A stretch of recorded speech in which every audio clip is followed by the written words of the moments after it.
Clap de fin pour le festival Coming to Côte d'Ivoire. Ce festival qui a ambitionné pendant 3 jours de vanter les atouts touristiques et culturels de la Côte d'Ivoire et d'y attirer des investisseurs. Une quarantaine d'artistes de renommée internationale ont enflammé la scène du festival. Brice Niawa et Mathurin Badé.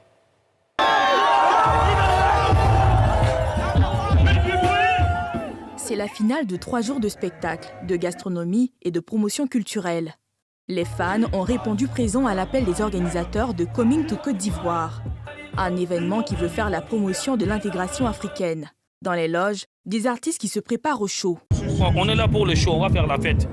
Parce que moi je suis prêt, mes fans sont prêts, donc tout est calé. Voilà. Du lourd, rien que le show.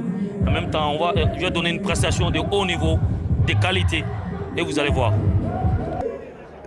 C'est un plaisir d'être là, avant tout.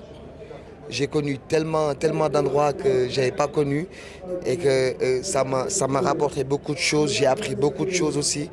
Et je pense que si c'était ça l'esprit, c'est réussi. On est bien, on est tranquille, comme d'habitude. Avec Wally, c'est toujours du lourd. Plusieurs artistes internationaux se succèdent sur la scène.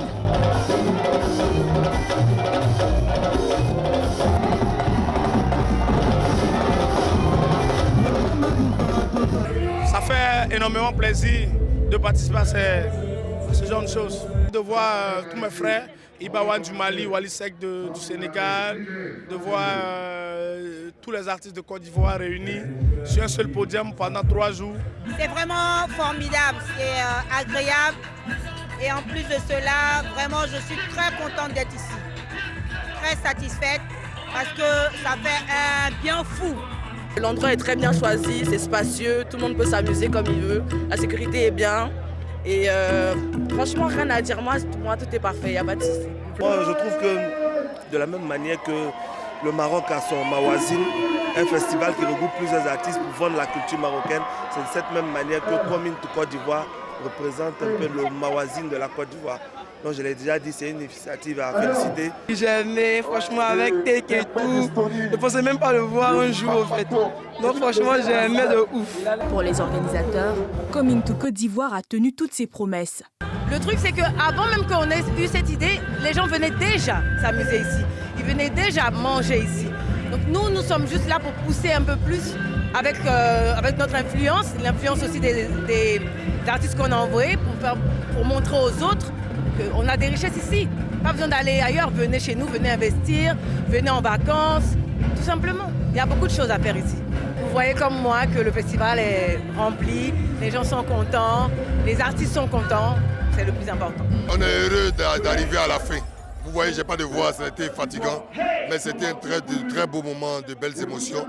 On remercie aussi NCI, tu vois, qui nous a accompagnés. Avec nostalgie sur cette activité. Mais vous avez vu que ça n'a pas été évident, mais on est très heureux. Il y a du monde, les gens sont contents, on n'a pas de blessés, on n'a pas de problème.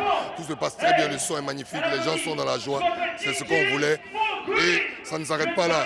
Les gens ont fait le tour de la Côte d'Ivoire, tous les artistes que nous avons invités, ainsi que nos artistes aussi, qui font partie de notre patrimoine, à travers la Côte d'Ivoire pour montrer ce qu'il y a de beau dans la Côte d'Ivoire.